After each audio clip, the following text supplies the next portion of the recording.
Hi, welcome to today's vlog post. Today I'm going to be talking about how to help a friend who's experienced a loss. First, types of loss: death, friend loss, suicide,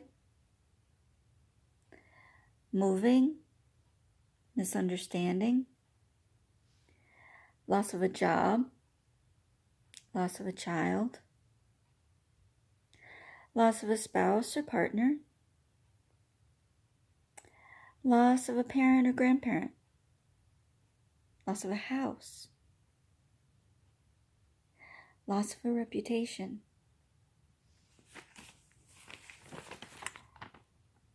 What should you ask in these situations? A lot of people just don't know what to say, so they don't say anything. Well, here's some things that you could ask if you want to do something, but you just don't know what to do. What do you need? That's a simple enough question, but maybe to someone it might not be, because they're going through so much. Maybe they don't know what they need right now. They're just numb.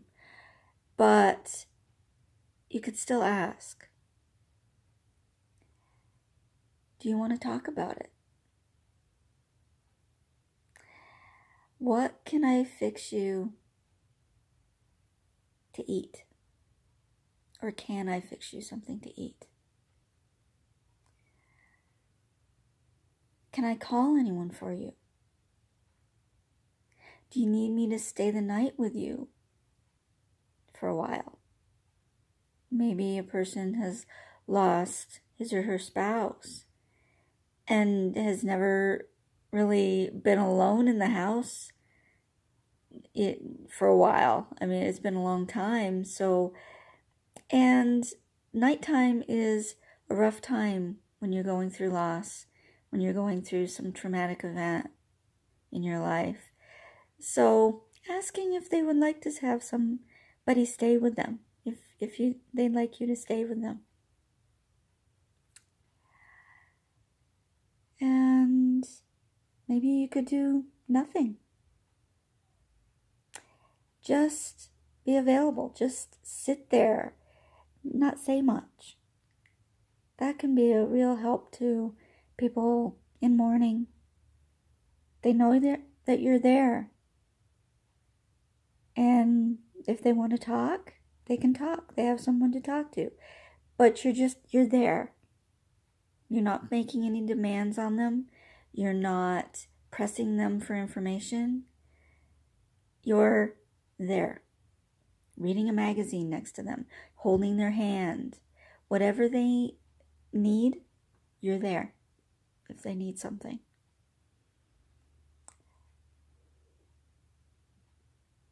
They may need cleaning done, laundry, picking up the kids from school.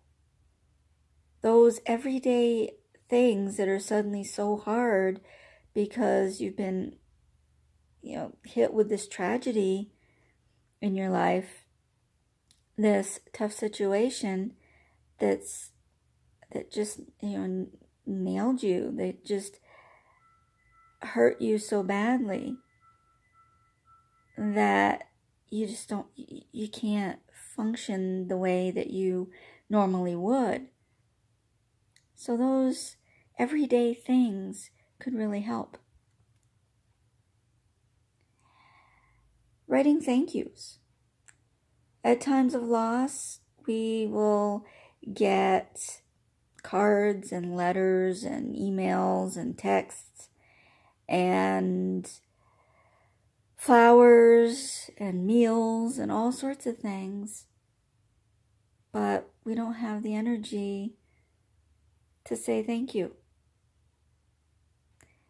That could be something that you could do for your friend?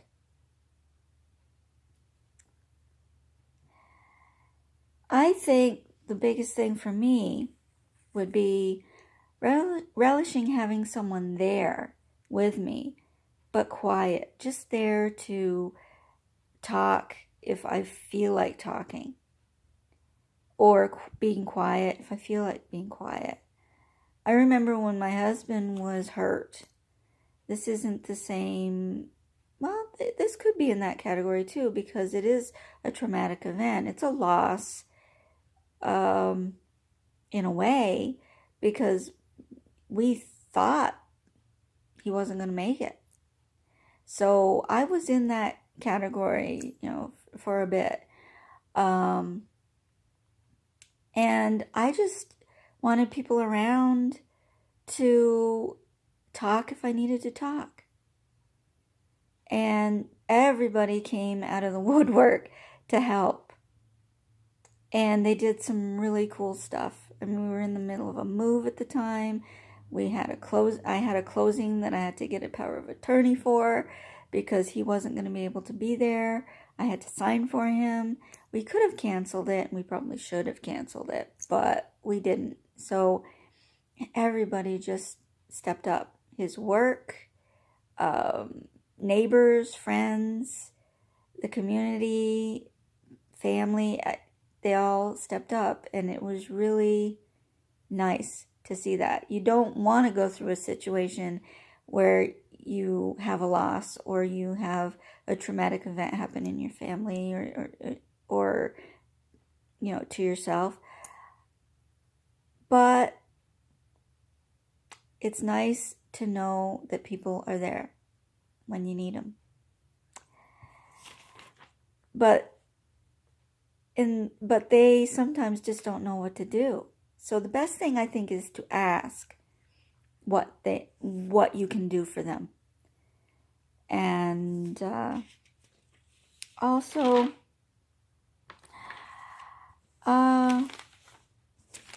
what not to say. You need to put this behind you. Say you've lost your house, or you've lost your spouse, or you've lost a parent, or lost a job. It was not meant to be. He brought this on himself. Say your spouse dies, or your parent. Maybe they had some bad habits. That's not the time to bring up the bad habits. Everything happens for a reason. I've heard that a lot. Others have it worse than you. Not a good idea. Right then and there, when you're in the middle of a catastrophe, if you're in the middle of a mourning process, you don't tell people.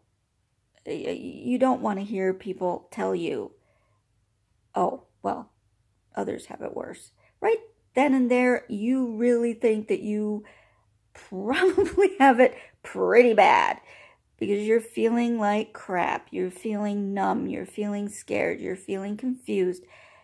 And to hear someone say that others are worse off than you, it's insensitive.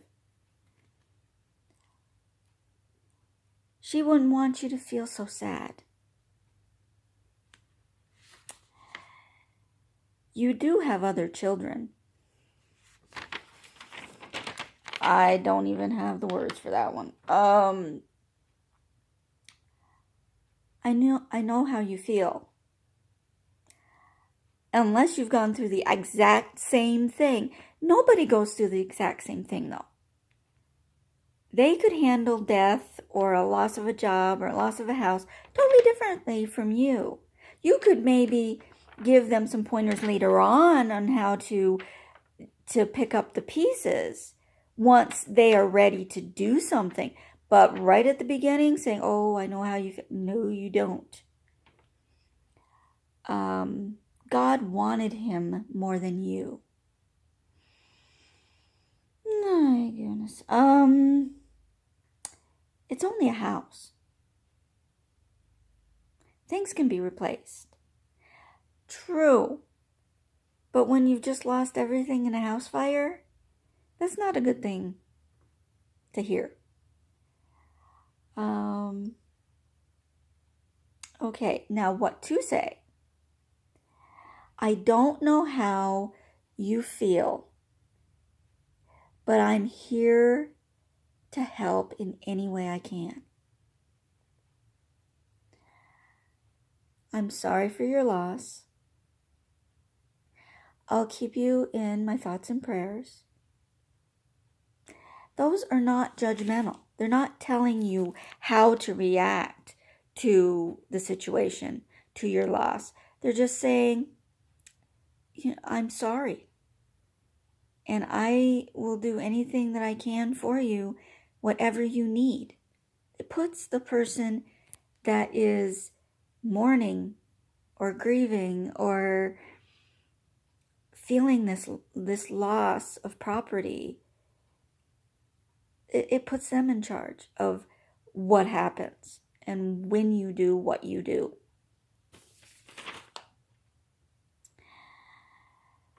And there's also specific things like that you can do regarding someone who is dealing with a friend or relative who committed suicide.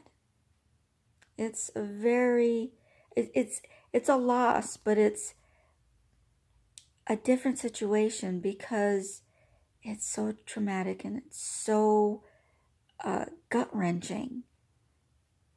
Any death can be, but a suicide is just something on a whole different level.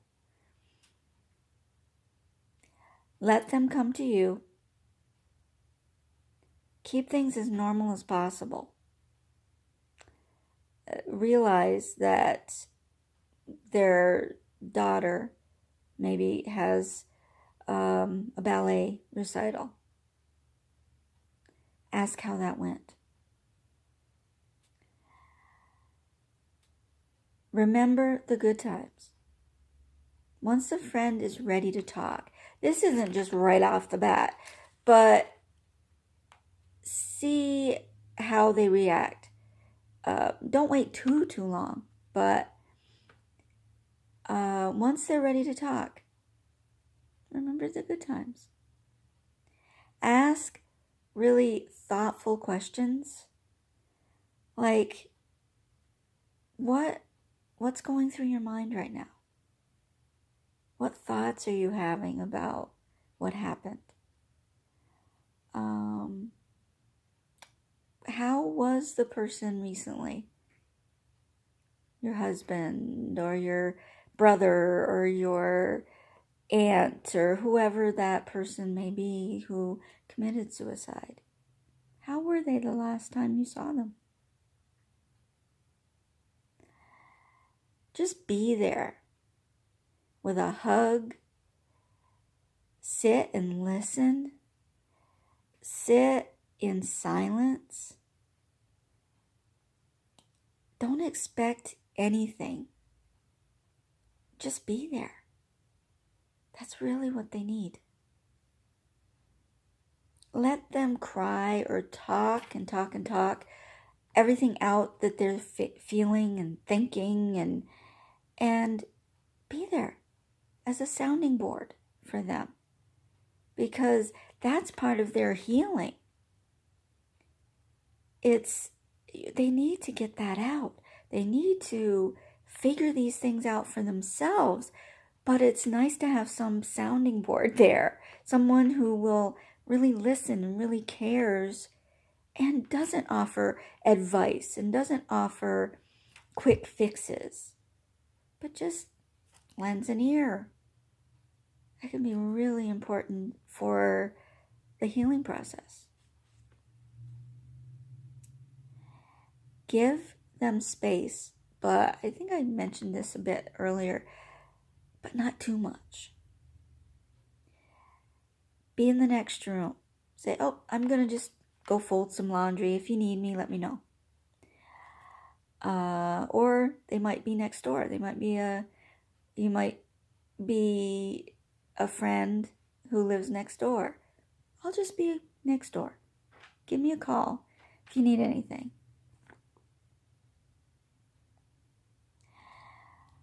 And similar, upstairs, or you're gonna go water the flowers or whatever. Make it so you're not strangling them with attention and being right there, like right, like 2 inches from them the whole time. Be around, but you don't have to be right there with them every second. Help with everyday tasks. I mentioned that a bit before, but this is the same thing for when someone commits suicide. How can I help? But give them time, like I said in the beginning. Give them time to come to you. Give them time to mourn and grieve and then come to you. And then once they've come to you, do these things. Don't try to solve a problem. The person needs to do that themselves.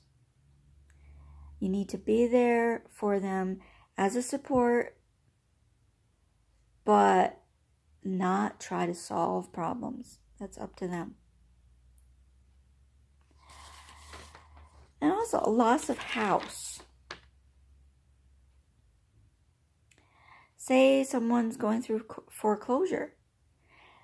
They might feel embarrassed and like a failure because they've lost their home. Be there to help them if they need storage for furniture and other belongings.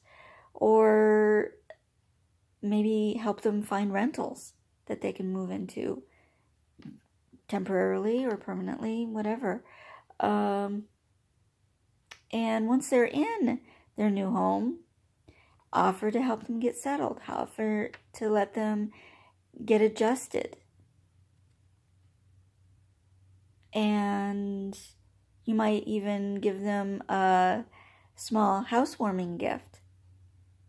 Not a big one, because of course they've lost their home, so they must be in financial straits. So you don't want to get something really fancy and then they'll be reminded of what they don't have anymore. And maybe you'll have a painting party. Like if the landlord says it's okay to paint the apartment or condo or wherever they're living, get a painting party together. And get out and about with your friend. Staying in those 4 walls is going to make the person who's suffering this loss a little stir crazy. It could. So get out for walks. Cheap, inexpensive things to do. Go for a walk in the park. Go to a local baseball game at the high school, or go to festivals, volunteer, all sorts of things that really don't cost a lot or anything. Listen, definitely. It's tough to lose a home, and this person will need your help in getting back on their feet. And listening is a huge, huge help. And if your friend has had a hard time getting through this, whatever it is, whether it's a divorce, a house being foreclosed, or maybe the house burned, or they've suffered a death in the family, make sure to ask them eventually if it doesn't seem to be getting any better for them. have you considered counseling? Maybe you should seek some help in with your feelings, with your thoughts. And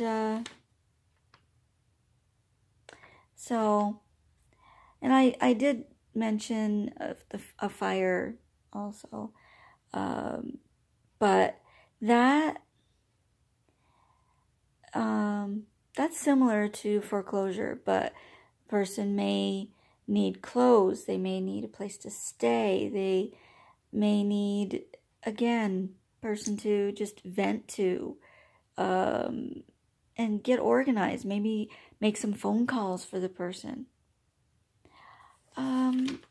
and do errands, do grocery shopping, anything that will help them while they do what they need to do is cope with this loss.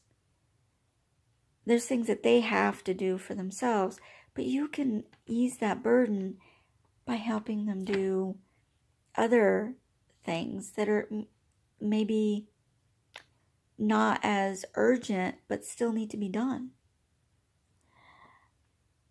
Okay, I guess that's all I had today, but I hope you haven't experienced a loss lately, but if you have, I hope these do help you. And know that there are people out there that will help you in a loss situation. And if you're a friend, be there. Simply be there for your friends. And they'll know it. They'll know that you mean to help them in any way that that you can, and any way that they need you to do that. Just kind of scope them out, see how they're handling things, and then take your cues from them and just reach out and say, if you need anything, I'm here. It really means a lot. Tell me what has helped you during a loss. Anything different to add that I didn't mention? Let me know in the comments or email me at amy@acnlifecoach.com. Take care.